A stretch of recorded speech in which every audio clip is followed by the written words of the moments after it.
Ya.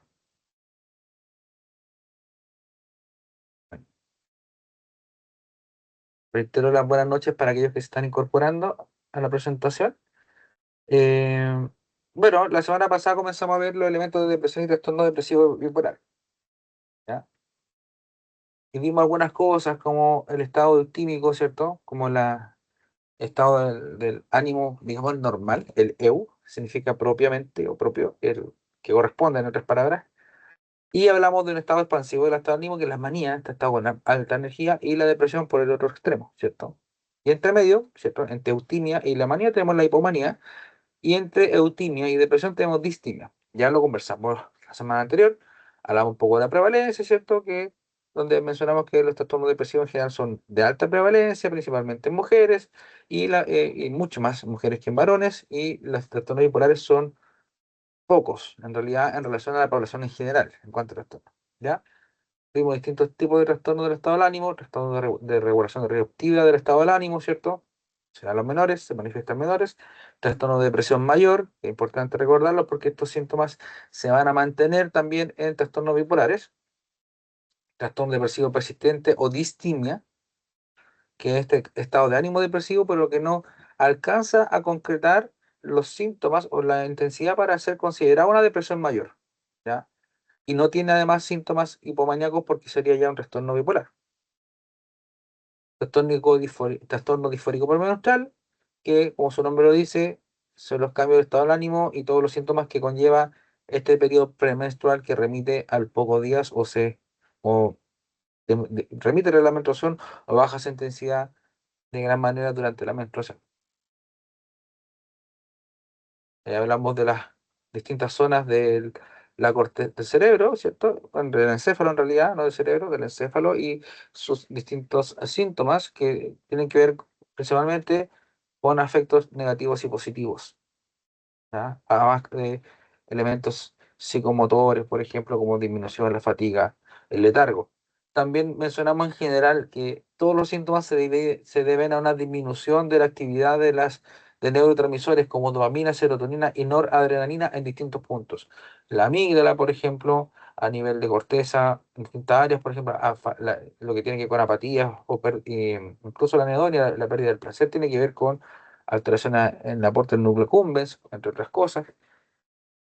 Lo que tiene que ver con alteración del sueño, sea por hipersomnia o insomnio, tiene que ver con disminución de aportes hacia el hipotálamo principalmente. La fatiga tiene que ver con el cuerpo estriado. Recordemos que el cuerpo estriado es una área que es, regula la parte motriz. Lo mismo con la alteración del apetito, tiene que ver con el hipotálamo y la disminución de serotonina y de son suicida y culpabilidad también con disminución de aporte de serotonina, en este caso la amígdala, la corteza orbitofrontal, que es la que nos controla, ¿cierto? Lo que tiene que ver con la inhibición. En general decíamos también que la depresión se manifiesta con aumento o disminución de distintos tipos de afectos. Por ejemplo, los afectos positivos disminuyen o, y además aumentan los afectos negativos. Y cuando hablamos de los afectos positivos, tenemos que ver con la felicidad, el interés, el placer, la energía, el estado de alerta también y el sentimiento de autoconfianza. Todo eso se disminuye, se pierde.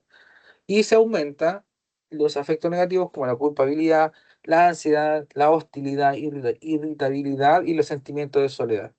Ambos se explican por la disminución de serotonina, dopamina y noradrenalina, ¿ya? El de reducción de efectos positivos, hay disfunción de noradrenalina y dopamina. Aparición de los afectos negativos, incremento de los afectos negativos, es porque no hay serotonina y no hay noradrenalina, o mejor dicho, es disfuncional, es menor el aporte. También vimos el video de Sidney O'Connor, ¿cierto? Una persona que, bueno, falleció por una enfermedad respiratoria, pero ella tenía un trastorno de bipolaridad y los trastornos de bipolaridad se manifiestan también con depresión mayor. Entonces ahora la nueva materia, hablando del trastorno bipolar, como antecedente en general, en enfermedades cuando hablamos de las mentales, ¿cierto? Sí, psicológicas son las más graves, frecuentes, hablando de la parte psicológica, y persistente como un trastorno psiquiátrico en realidad. ¿Ya? Dijimos que la relación es pequeña en relación a la población en general, como enfermedad, como consulta general, pero si hablamos de trastornos psiquiátricos netamente, son frecuentes, importantes, muy graves. Eh, Vamos a ver que muchas veces los episodios agudos, porque vamos a tener un aumento del aporte de neurotransmisores principalmente, también dopamina, serotonina y noradrenalina, principalmente dopamina, vamos a tener algunos síntomas psicóticos, delirios, alucinaciones se pueden dar, aumento del riesgo suicida, la que tiene que ver con prodigalidad, que tiene que ver con los gastos de dinero, la promiscuidad, el consumo de tóxicos, conductas irresponsables. Aumentan mucho en los estados expansivos de los estados maniacales de la bipolaridad. Y los fármacos que son recetados para estos casos son los estabilizadores del estado del ánimo, y de los cuales tenemos el ejemplo clásico y notable del litio. ¿Ya? Ahí como dato anecdótico o dato rosa, eh, Kurt Cobain, vocalista de Nirvana, escribió la canción Lithium justamente por su estado psiquiátrico, ¿ya? De bipolaridad. Entonces él consumía este estabilizador de estado. Igual interesante que se da en la fase de manía aguda también la depresión bipolar, que en este caso, insisto, es la depresión que se da en este periodo de bipolaridad. Entonces, es interesante, el litio se utiliza bastante en la depresión bipolar porque si uno inhibe demasiado la depresión con antidepresivos de manera fuerte, ocurre que se controla la depresión, pero se refuerza los periodos maníacales. Entonces, lo que se suele hacer farmacológicamente es un cóctel, es un equilibrio, o ahí equilibrar entre estabilizador del estado de ánimo y el antidepresivo. Pero si nos saltamos solamente en antidepresivos, va a estar muy expansivo, muy grande, muy alta la concentración de neurotransmisores, lo cual se va a facilitar los episodios maníacos. Entonces tenemos trastornos bipolar uno y 2. Y acá en este caso es interesante porque son ciertos criterios los que se van a ir complementando para poder determinarlo y vamos a ver que aparte de la intensidad principalmente lo es el tiempo. ¿Ya? Para el trastorno bipolar uno necesitamos que se cumplan los criterios primero para un episodio maníaco. O sea, que vamos a ver que hay intensidad, vamos a mencionar los síntomas. ¿Ya? Pero lo importante es que antes o después de este episodio maníaco va a haber un episodio hipomaníaco o depresión mayor. ¿Ya? Episodio hipomaníaco o depresión mayor. ¿Ya? Y para el trastorno bipolar 2 vamos a tener que es necesario que se cumplan los criterios para un episodio hipomaníaco actual o pasado y la depresión mayor, actual o pasada. En el fondo, la depresión mayor puede estar en ambos. La diferencia es que en el trastorno bipolar uno vamos a tener periodos maníacos, ¿ya? Maníacos. Siempre, entonces en el uno va a estar el episodio maníaco más intenso, acompañado de hipomaníaco un poquito más bajo, sido pronto después, o depresión mayor. Y en el bipolar 2 vamos a tener episodios hipomaníacos y depresión mayor. ¿Ya? Entonces, para ver la diferencia entre episodio maníaco y hipomaníaco, es importante que veamos lo siguiente. El criterio A, que está a la izquierda, habla de que para considerar un trastorno bipolar, ¿es cierto? Vamos a tener un periodo bien definido del estado de ánimo anormalmente y persistentemente elevado, expansivo, irritable, ¿ya? O irritable en realidad. Es anormal y es fuera de lo común en relación a la conducta normal de la persona y es persistente, con mucha energía dirigida hacia un objeto, puede ser aumento de relaciones de pareja, aumento de las fiestas, aumento de la apuesta, aumento en un trabajo particular, como de manera más media obsesiva, ¿ya? Pero con mucha energía, ¿ya? Y vamos a ver que se van sumando otras cositas. Acá lo importante es que la intensidad y la duración de los síntomas En el caso de los episodios maníacos, va a durar mínimo una semana. Mínimo una semana. De una semana a un mes, 2 meses, puede darse. Un mes, 2 meses, se puede dar perfectamente. Aunque por ahí he visto que la mayor parte dura de una semana hasta máximo un mes. La mayor parte, pueden haber casos que dure más, ¿ya? Y en el caso de los periodos hipomaníacos, las fases hipomaníacas duran eh, mínimo 4 días. O sea, duran de 4 a 7 días. De ahí ya no duran más porque ahí sería maníaco, ¿ya? Y, y interesante como la frase que le decía, en esta etapa, en esta fase, este estado de ánimo eh, elevado, exacerbado, va a estar presente la mayor parte del día, casi todos los días, y por eso requiere muchas veces hospitalización, ¿ya? Más que nada porque vienen con todos estos elementos de, de riesgo, de delirantes, ¿ah? Incluso conductas irresponsables que pueden terminar en daños de la persona, ¿ya? Con daños graves de la persona. Además, tenemos que en este periodo de alteración del estado del ánimo, y va a aumentar la energía, obviamente, vamos a tener tres o más de los siguientes síntomas, ¿ya?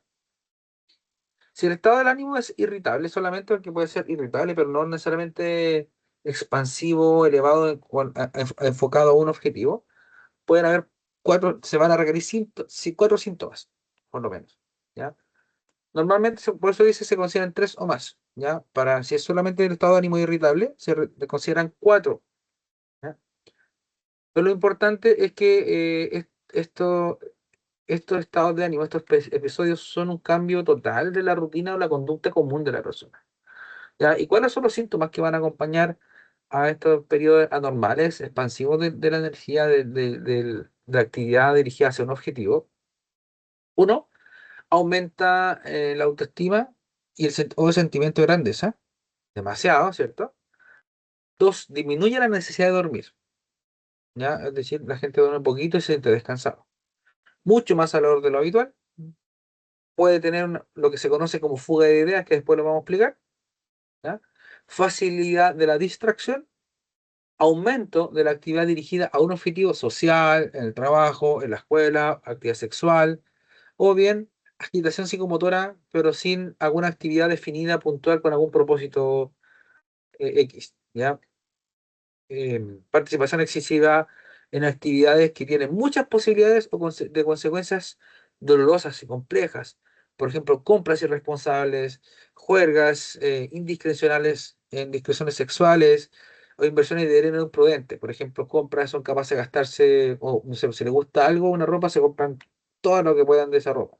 Y la diferencia es que los hipomaníacos igual se compran, pero son un poquito más conscientes, entre comillas, un poquito más conscientes porque gastan harto, pero nunca tanto como el maníaco, porque el maníaco se compra todo y no se da cuenta y después sufre las consecuencias, pues esas son consecuencias dolorosas, después cuando están poco más conscientes de lo que están haciendo, las juergas que se van de carrete constantemente, toman, se drogan o hacen actividades que no hacen comúnmente, indiscreciones sexuales, o sea, tienen parejas sexuales frecuentes, nuevas, distintas, puede participar en sexo grupal, por ejemplo, actividades que no realiza comúnmente, ¿ya? O bien invierte dinero imprudentemente o lo apuesta. Igual invertir imprudentemente. Eso es en cuanto a los trastornos bipolares. Ahora nosotros también tenemos el trastorno ciclotímico, ¿ya? El trastorno ciclotímico en este caso es muy similar la glosa como lo que hablábamos de la distimia. En este caso el trastorno ciclotímico con una bipolaridad más pequeñita, por decirlo de una manera más coloquial, ¿cierto? Pero como si, el primer criterio, que en el paso de los 2 años hacia atrás, cuando hablamos de niños y adolescentes, un año, ya han existido varios periodos con síntomas hipomaníacos, no maníacos, hipomaníacos, que no van a cumplir los criterios para hacer un episodio hipomaníaco propiamente tal, sino algunos síntomas, ¿ya? Son algunos síntomas, no un episodio, ojo. Y además, numerosos periodos con síntomas depresivos, pero que no van a llegar a ser una depresión mayor. Ya son síntomas de depresión, pero no necesariamente la depresión mayor. Podemos estar con un estado de ánimo bien bajo, sí, bien profundo, pero no alcanza a ser una depresión mayor. ¿ya? En los últimos 2 años. Entonces dice, entonces que la persona, en estos últimos años, con estos síntomas que mencionamos, o un año, ¿cierto? En el caso de niño y adolescente, la persona siente que la mayor parte del tiempo, más de la mitad del tiempo, ha estado con estos síntomas, ¿ya? Y no ha estado más de 2 meses sin que estén los síntomas. Es decir, la mayor parte del tiempo está con, o sea, más de un año, si lo juntamos en tiempo, debería, no necesariamente seguido, pero más de un año en cantidad de meses, más de 12 meses en realidad, estaba con estos síntomas variables del estado del ánimo que son con síntomas hipomaníacos y síntomas depresivos, sin llegar a ser episodios hipomaníacos y sin llegar a ser depresión mayor. ¿Ya? Entonces, eso es, y nunca se cumplen los criterios para depresión mayor, etapas o episodios maníacos o hipomaníacos. ¿Ya? Son, insisto, síntomas, son algunos elementos dentro de la maña, de la expansión del ánimo o la depresión. Si lo vemos en este pequeño gráfico, la intensidad de que llega a los ambos extremos, tanto maníacales como depresivos, es en la bipolaridad 1, trastorno bipolar 1. Y si se fijan, esta intensidad escala de manera más o menos rápida y cae también rápido. Es intenso, es corto apretado, por decirlo así, y se mantiene con un periodo depresivo mucho más largo. Por eso decíamos que de no tener un buen relato con el paciente, con el consultante, a veces la mayor parte tendería a pensar que la persona tiene depresión más que una bipolaridad, ¿ya? Porque en el relato después va a comentar, ¿cierto? O va a decir que tiene este estado de ánimo expansivo, ¿ya? Pero a lo mejor al inicio no va a ser mencionado o no se va a pesquisar. El trastorno bipolar segundo o dos tiene un aumento rápido del estado del ánimo, pero llega hasta un límite y de ahí decae también rápidamente, pero decae no tan intensamente, no tan en picada como en el trastorno bipolar uno, pero igual llega a la depresión mayor, la cual va a estar bastante tiempo, pero se recupera más rápido, ¿ya? Se recupera más rápido. Y en el caso de la ciclotimia, vemos acá está por si acaso la línea central es la eutimia, el estado de ánimo propiamente tal, el normal. Vemos que el estado de ánimo se expande, tiene algunos síntomas hipomaníacos, y después decae hasta una distimia, con algunos síntomas depresivos, no con depresión, ¿ya? Ojo, cuando acá toca la hipomanía no quiere decir que tenga episodios hipomaníacos, sino tiene síntomas hipomaníacos, ¿ya? Por lo tanto es más ondulante. Los estados de cambio de ánimo son mucho más fluctuantes, más presentes.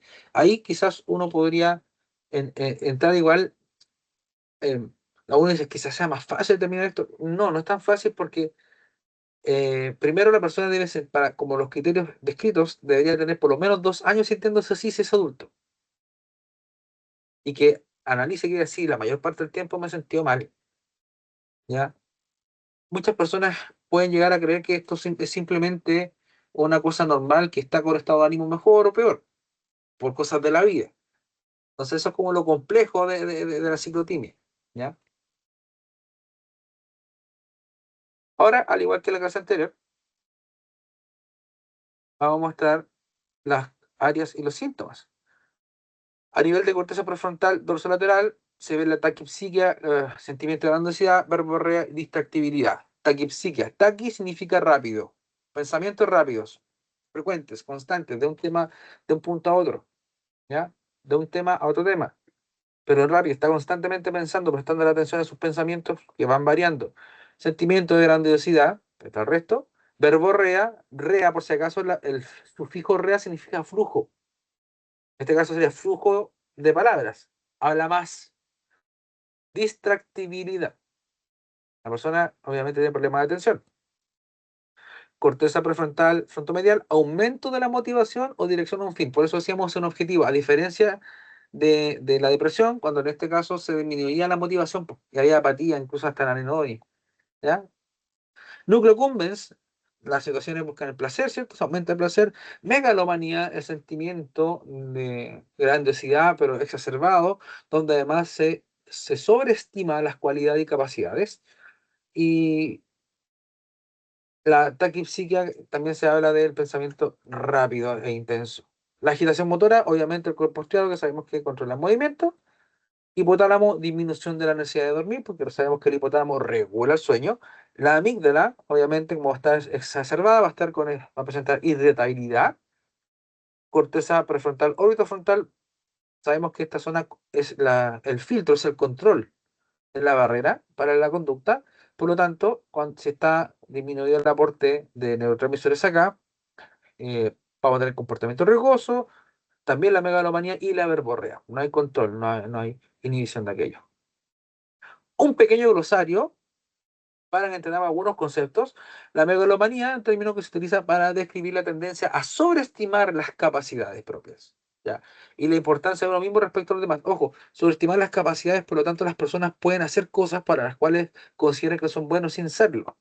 Es distinto a la grandiosidad, que sienten que lo que hacen, lo que son ellos son muy geniales, todo, pero la megalomanía puede incluir incluso la necesidad de compararse en hacer cosas. ¿Ya? O la verborrea, por ejemplo.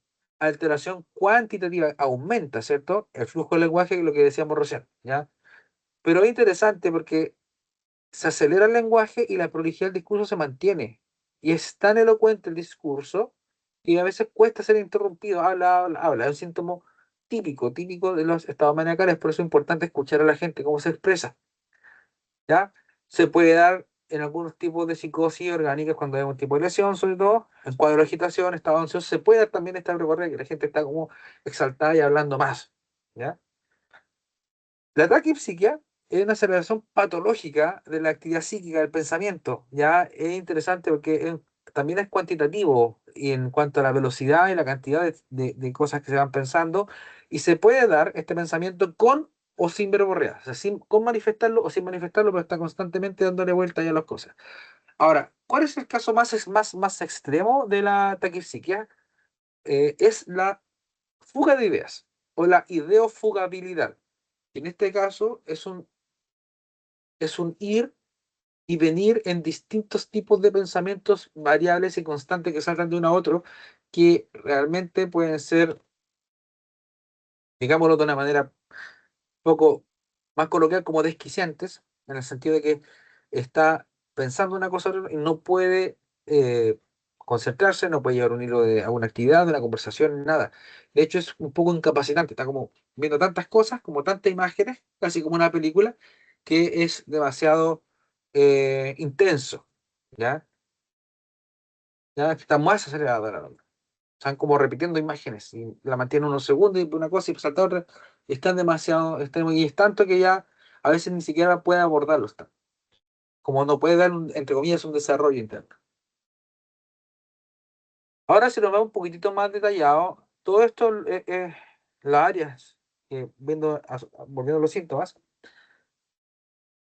Si ustedes se fijan en esta imagen, si hablamos de corteza prefrontal, donde sea, o sea, corteza prefrontal, dorso lateral, órbito frontal, ventro medial y la amígdala, en en este caso, en los episodios maníacos, ¿qué vamos a tener? Que aumenta los neurotransmisores, aumenta dopamina, aumenta noradrenalina y aumenta serotonina. ¿Ya? Y también, obviamente, le agregamos que al tener todos estos elementos aumentados, ¿qué ocurre? Se da este ánimo eufórico expansivo, se da la megalomanía, la conducta riesgosa, la verborrea, taquipsiquia, ideofugabilidad en extremos, ¿cierto? Y la distractibilidad. Se aumenta demasiado por sobre niveles normales estos neurotransmisores. ¿Ya?